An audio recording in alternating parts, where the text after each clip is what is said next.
अच्छा, एक बचने आखिरी के सवाल हिसाब से। बताइए, हाइपोथेटिकल है। जी सर। मान लीजिए आप प्रशासन में किसी प्रमुख पद पे नियुक्त कर दिए जाते हैं जी सर। और आपके सीनियर आपसे कुछ गलत काम करने के लिए कह रहे हैं या उनका कुछ ऐसा आता है जो लॉ के अगेंस्ट में है, आप कर देंगे? जी नहीं सर। जैसे अगर पहले तो मैं उनको बताऊँगा कि जैसे हायरार्की भी एक सिस्टम के थ्रू चलती है, जिसमें पहले संविधान के मूल्य, फिर अधिनियम, उसके बाद जो मान नियम लीजिए उनके डिपार्टमेंट से रिटर्न में आ जाता है, कर रिटन में देंगे? आता है तो सर अगर करना ही पड़ा तो एक नोटिंग दे के करेंगे कि मेरे हिसाब से ये नियम संगत नहीं है, लेकिन फिर भी सीनियर्स ने बोला है तो इसलिए ये पास हो रहा है। लेकिन कोशिश करूँगा कि वो ना हो तो बेहतर उनको है। रिमाइंडर नहीं देंगे? रिमाइंडर बिल्कुल देंगे सर, समझाने के लिए, वो तो पहला स्टेप होगा। अच्छा, इतिहास में कौन सा ऐसा कैरेक्टर है जी सर। जो आपको बहुत प्रभावित करता है, सर जिसका इंजीनियरिंग में नहीं हुआ था और इंजीनियर ना बन पाने की वजह से वो बहुत परेशान थे, लेकिन बाद में महात्मा बन गए?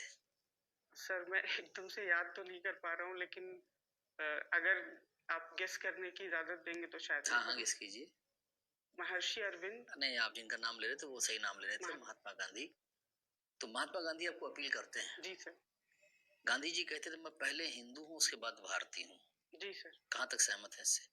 सर वो ये समझने के लिए वो किस लिए ऐसा कहते थे ये जानना ज़रूरी है। दो स्टेटमेंट बता रहा हूँ। जी मैं सर। प्रथमतः राष्ट्रवादी हूँ, द्वितीयता राष्ट्रवादी हूँ, अंततः राष्ट्रवादी हूँ। अंततः राष्ट्रवादी हूँ। ये जिन्ना का है। मैं पहले हिंदू हूँ बाद में भारतीय हूँ, ये गांधी जी का है। जी सर। दोनों में से किससे सहमत हैं आप?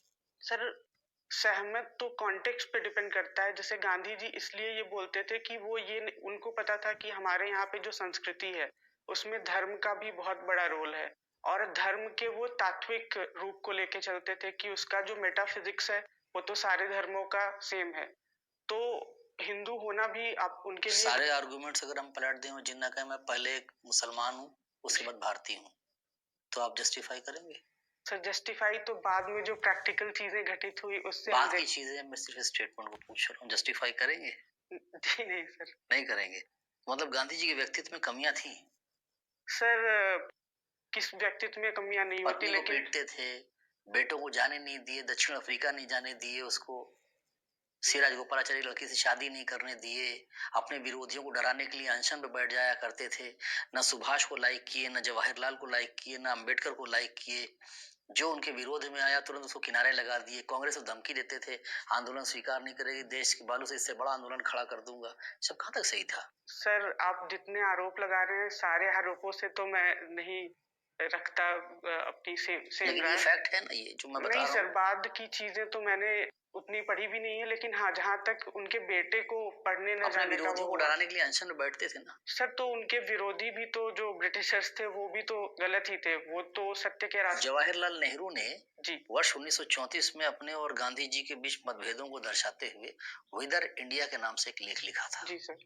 कई आर्टिकल लिखे थे और उसमें उन्होंने गांधी जी से कहा था कि मुझे लगता है उल जलूल निर्णय लेते हैं और घटनाएं बीत जाने के बाद स्वयं को सही सिद्ध करने में कोई ना कोई तर्क गढ़ देते हैं।